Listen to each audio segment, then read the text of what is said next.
Alright, we're up to Alarak now. We have a very nice cheese deck ready for him. So he does Rack Share, which is pretty much what this whole deck will be based around. At the start of each battle phase, each player's toughest ground unit becomes their Rack Share champion. When a unit first becomes champion, it gets plus 600 life. Each turn, all other units other than the champion are removed from the battlefield. Each removed unit adds its current life and shields to the champion as healing and grants plus 2 damage. Along with that, here's the shield projector. He starts with the shield projector, which makes Alarak invulnerable, and after a couple of rounds, Alarak will start to attack us. He also has Tel'Darim Revolt. After you defeat Alarak, the Tel'Darim declare war, sending 4 Void Rays and 1 Heroic Immortal per player, as well as 1 defensive mothership. Units are no longer selected as champions, and non-champions are no longer removed. And then we need to take out the mothership to beat him. For Alarak, we'll be versing pretty much 2 different phases of a fight.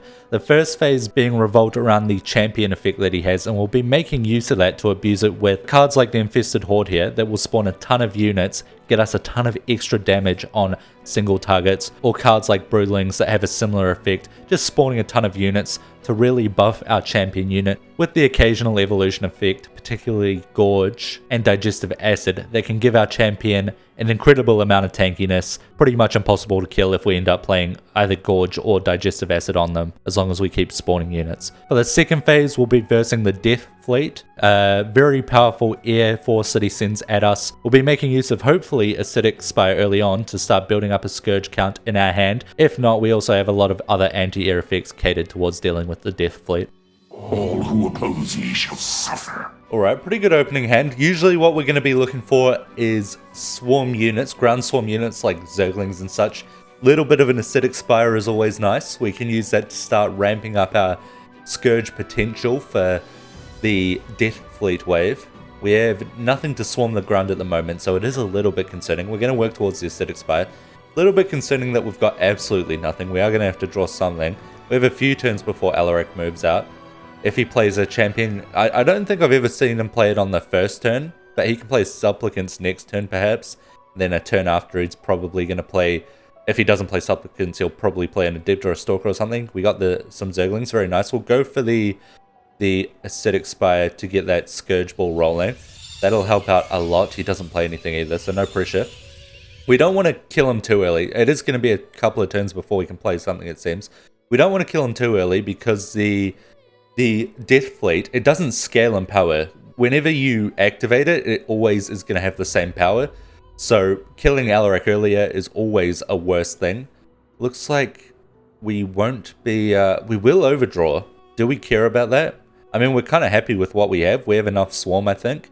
We probably want to go for Zergling. Sometimes it's nice to get the Infested Civilian because they have less move speed. So Alarak runs across. And if you've got a slow unit, you can slowly drag him back across to the right side of the map and make things a lot slower when it comes to killing the Alarak. But I think we've waited long enough where I'm happy to just play Zergling Simulants. And because I have the Acidic Spire up, I am kind of prepped and ready for a Death Fleet wave a little bit. I still need more resources. But yeah, we don't want to kill off Alarak too fast because that Death Fleet will always have the same power. So we're going to start getting a Zergling out. Next round we'll be able to play 30 Infested Civilians. It's not going to change the life of the Zergling, but it will absolutely give him a ton of damage. He's already at plus 28.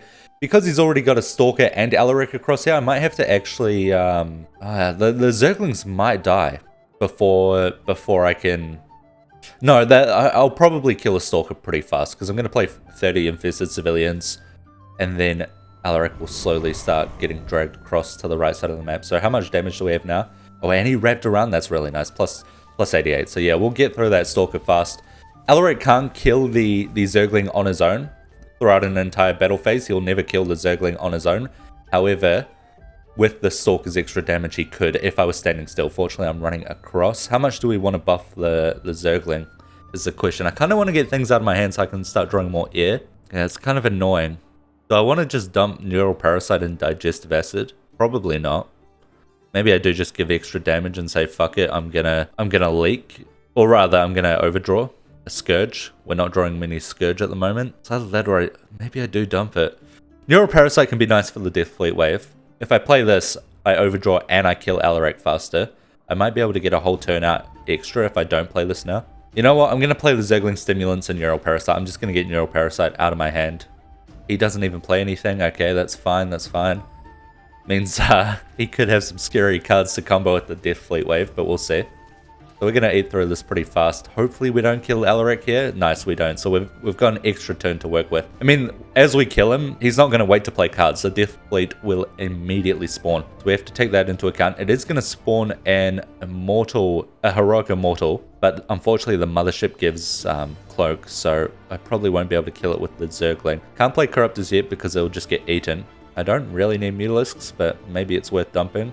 I'm just going to get Zergling Stimulants and Unstable Broodlings out of my hand. That way I can get 2 cards out.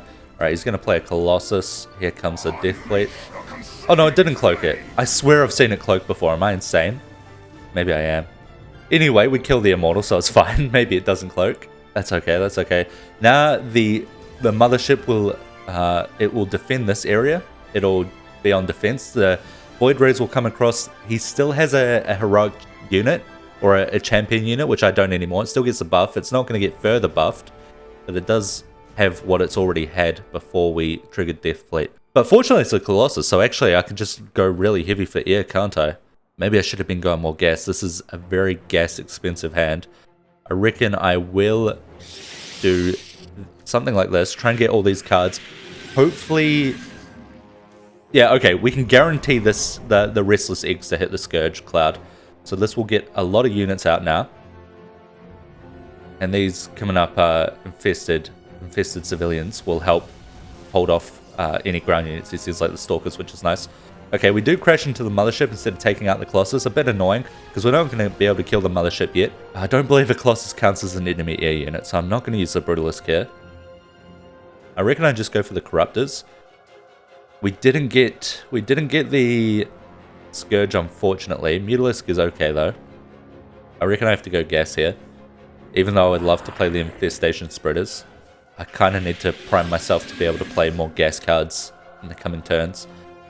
Do I want to go Digestive Acid? Maybe. I mean, it's not that strong anymore. It's mostly just used for the full restore on your life and energy in the first phase of this fight with the Alarak, in case you need to keep a Zergling alive or an infested civilian alive or something. If it's really low in health. We're just going to play these cards now. Fully heals up the Mutas, but that's not going to change too much. I mean, these guys will buy some time. They can actually take out the Colossus here, I think, maybe. I don't know, it's looking a bit awkward. Okay, Virulings will be able to maybe swarm them. I might want another Acidic Spire, because I am not drawing the cards I want. The Corruptors will be coming out. The Stalkers could hit them, but we could focus on the ground units. These won't be able to hit them. The Corruptors, that is. Yeah, I reckon I go for double Virulings and an Acidic Spire. I'm going to get gas just because the Acidic Spire will, again, reduce our gas income by 1. Of course, use the Mutalisk spawn.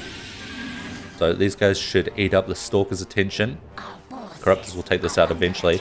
The Corruptors might be able to deal with the Mothership. I mean, they're not building any more anti-air. There are cannons here. But as long as we can hold off for long enough, Corruptors will deal with this. We have Gorge as well. But there's nothing to hold off this ground. Oh, this is awkward. I don't know if we can get this, actually. Yeah, I'm just going to go Brutalisk, Gorge, Mutalisks. No, if I go Brutalisk, it'll just put the Gorge on him. If I could get the Gorge on the Corruptor, that would be better, so I'll just do that. The Brutalisk won't hit the Mothership, is the thing, so we just have to go this and hope I can hold out long enough, to be honest. I think I should be able to. Okay, yeah, I do. Nice, nice. There we go.